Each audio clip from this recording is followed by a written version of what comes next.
ये इस वक्त की बात है जब बहुत से लोग बिछड़े थे और बहुत से घर उजड़े थे। हम रेलवे स्टेशन के करीब ही रहा करते थे। मेरे 3 भाई और 3 ही बहनें थीं। इन दिनों मेरी शादी की तैयारियां हो रही थीं। हमारे अजीजों में एक लड़का वलीद पढ़ा लिखा और सरकारी महकमे में मुलाजिम था। वो मेरे वालिद के फूफीजाद भाई का बेटा था। वलीद से मेरी शादी जल्दी में तय कर दी गई। दरअसल मेरे ससुराल वाले जल्द शादी करना चाहते थे, लेकिन वालिद साहिब मोहलत मांग रहे थे। चाहते थे कि उनकी बेटी का बयां धूमधाम से हो। आज़ादी की तहरीक ने जोर पकड़ा तो वालिद साहिब पर वलीद के वालिद ने दबाव डाला कि तुम ऐसे हालात में ताख़ीर से काम मत लो, बल्कि बेटी की रुखसती जल्द अज जल्द करके इस फ़र्ज से सुबुकदोश हो जा। हालात का तकाजा भी यही था। हमारे महल्ले में और लोग भी जो मुसलमान थे, इन फ़राइज़ से सुबुकदोश होने की तैयारियां कर रहे थे। चट मम्मी पिक बया के मिसदाक रिश्ते नाते तय होते। इन हालात में मेरी शादी की तारीख भी तय कर दी गई और फिर बगैर बाजे गाजे और धूम धड़के के मुझे एक शाम सादगी से दुल्हन बना दिया गया। दूल्हा वाले चंद करीबी अजीज लेकर आ गए। निकाह हुआ और फिर इसी वक्त खामोशी से रुखसती कर दी गई। वालिदा को बहुत अरमान था कि मेरी बेटी की शादी पर सखियां गीत गाएं, ढोलक बजे, मगर जो कुदरत को मंजूर था वही हुआ। यानी मैं सादगी के साथ बया कर करीबी गांव से अमृतसर चली गई। हमारा घर जिस इलाके में था वहां सिख ज्यादा थे और मुसलमानों के घर कम थे। मैं 16 बरस की कमसुन लड़के थी। मुझको हालात की संगीनी का अंदाजा नहीं था। ससुराल में बहुत प्यार मिला, हर शख्स मुझसे प्यार करता था। मैं शादी से बहुत खुश थी, लेकिन मेरे ससुर और जेठ साहिब के चेहरे उदास रहते थे कि अब हमें गांव छोड़ना होगा, क्योंकि इर्द गिर्द के हालात पर सुकून नहीं रहे थे। मेरा ससुराली गांव भी अमृतसर के करीब ही था। इस गैर यकीनी कैफियत में 1 साल बैठ गया कि यहीं रहना है या नकल मकानी करनी है। अभी यह फैसला नहीं हुआ था। ताहम घर के मर्द जब बाहर से घर आते थे तो बईसगीर की आज़ादी और नए मुल्क की बातें करते थे। ये बातें मेरी समझ में नहीं आती थीं। उन्हीं दिनों मेरी बेटी फरीदा ने जन्म लिया। सास नंदों को एक खिलौना मिल गया। फरीदा सभी की जान थी। मैं अपनी बच्ची के लिए इतने मोहब्बत करने वाले देखती तो अपनी किस्मत पर रश्क करती थी। उन्हें दिनों फसादात की खबरें आने लगीं। मशरकी पंजाब में उन खबरों की बाज़गश्त ज़्यादा सुनाई दे रही थी और हमारे घर वाले गांव छोड़ने की बातें कर रहे थे। हमारे इलाके में भी बिलाखिर नफरत की आग भड़क उठी। बलवाइयों ने कभी इस बस्ती को कभी इस बस्ती को लूटना शुरू कर दिया। ये खबरें बहुत रूह फरसा थीं। एक दिन बाओ जी घबराए हुए आए और कहने लगे, जल्दी करो, सिर्फ ज़रूरत की चंद अशिया ले लो, हमें किसी भी वक्त यहाँ से कूच करना पड़ेगा। मेरी नंदें और सास भी सुन रही थीं। उनका रंग ये बात सुनकर पीला पड़ गया। मेरी सास को अपनी गाय भैंसों और माल मवेशी से बहुत प्यार था। उनको घर बार की अशिया से ज्यादा अपने उन जानवरों को छोड़ जाने का सदमा था। मरता किया ना करता। जान सबको प्यारी होती है। हमें कूच का हुक्म मिल चुका था। हमारी सास अमान मुख्तसर सामान बांधते हुए बार बार अपने दोपट्टे के प्रो आंसू पोंछ रही थी और नंदे भी रो रही थी। मेरा ध्यान अपने मैके की तरफ था, जो फिरोजपुर के करीब गांव में रहते थे। खुदा जाने उधर का क्या आलम था। कोई आजा नहीं रहा था। शायद वहां भी ऐसे ही हालात थे। मुझे अपनी वालिदा और बहनें याद आ रही थी। वालिद साहब और भाइयों की फिक्र खाई जाती थी। सिकोच की घड़ी आ गई। ससुर साहब ने हमको एक गाड़ी में सवार करवा दिया। शहर में ससुर साहब ने हमें अपने एक दोस्त के घर पहुंचाया। उनके घरवान से हमने कुछ दिन पनाह लेनी थी, क्योंकि रास्ते में सभी की जान को खतरा था। ससुर साहब हमको छोड़कर वापस अपने गांव जाने लगे तो मैंने उनसे मिन्नत की कि बाऊजी आप मुझे साथ ले चलिए और किसी सूरत मेरे मलवा दीजिए। वो बोले, बेटी उधर से फिरोजपुर जाना खतरे से वालिदैन से खाली नहीं। हर तरफ खतरा ही खतरा है। हिदायत की गई है कि जो जहां है वहां ही रहे। इस वक्त हम एक बाअसर खानदान की पनाह में हैं।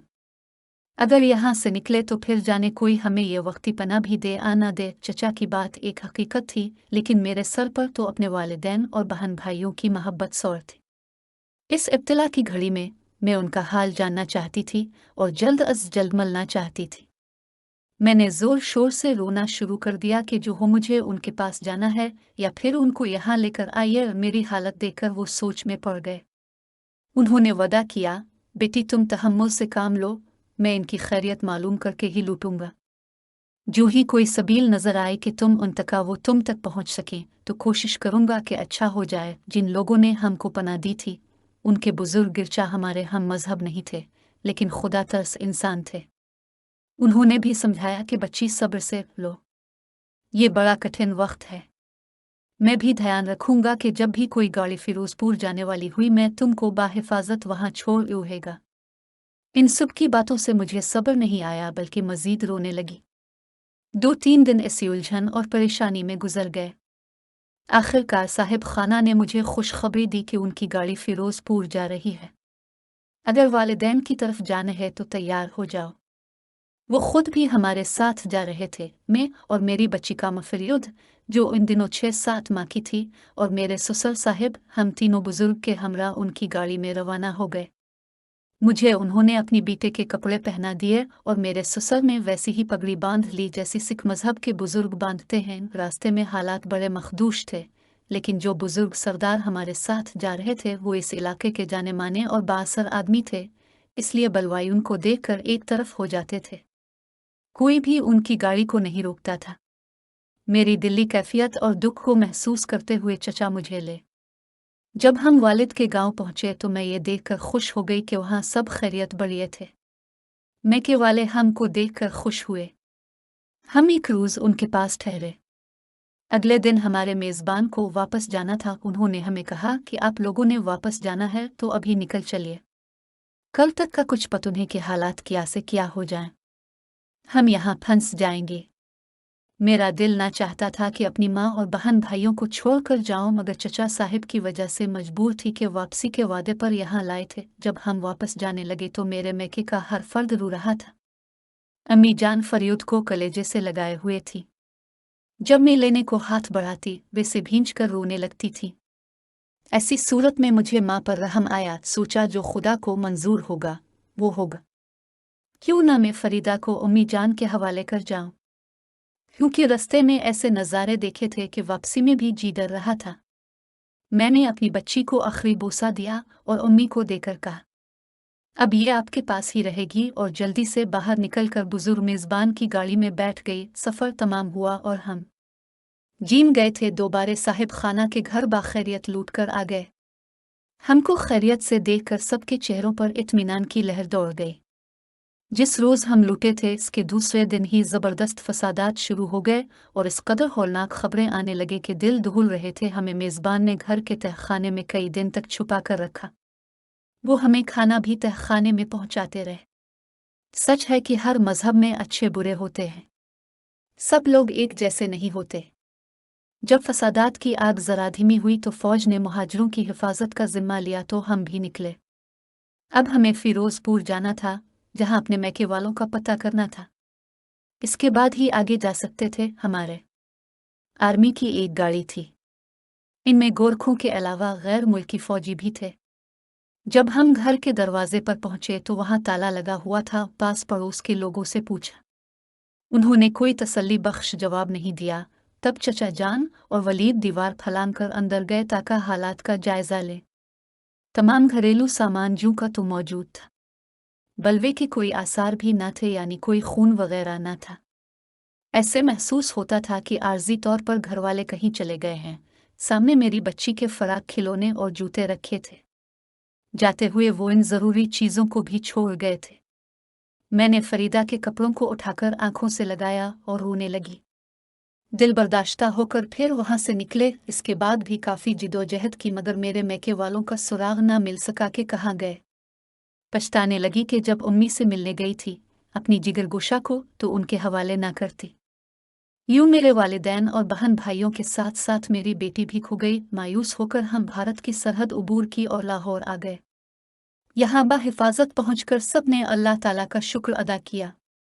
हर कैंप में मेरे मैके वालों को तलाश किया गया, ना मिले। काफ़ी अरसे की तलाश के बाद थक कर हम लाहौर से गुजरांवाला आ गए, जहां हमको मकान और ज़मीन कलीम में अलाट हुई। कुछ अरसा की मुश्किलात के बाद हम यहाँ आबाद हो गए। इस वाक़ये को काफ़ी अरसा बीत गया। एक जवान नस्ल बूढ़ी हो गई। बहुत सी यादें बाकी हैं, कुछ मिट चुकी हैं, लेकिन फरीदा की याद आज भी रोज़ अव्वल की तरह ताज़ा है। وہ دن آج بھی نگاہوں کے سامنے پھرتا ہے کہ اس عرصے میں کتنی خوشیاں دیکھی ہیں۔ خوشحال بھی ہو گئے مگر فریود کے بغیر کوئی بھی خوشی میرے دل کو خوشی نہیں دیتی۔ نہ تو میکے والے ملے اور نہ ہی میرے بیٹی مل سکی۔ ہوا تب میرے شوہر تلاش میں بھارت بھی گئے تھے، میرے والدین کے گھر میں اور لوگ رہتے ہیں۔ انہوں نے بھی سابقہ مکینوں کے بارے لا علمی کا اظہار کیا۔ سمجھ میں نہیں آتا کہ ہمارے پیارے کدھر چلے گئے، مگر آج ہمارے پاس اپنا وطن ہے۔ یہ آزادی بہت کچھ قربان کر کے ملی ہے، ہمیں اس کی قدر کرنا چاہیے۔ میرے 4 بچے پاک سرزمین میں پیدا ہوئے ہیں۔ وہ پاکستانی ہیں مگر ان کو خبر نہیں کہ ان کی ایک بہن بھی تھی جو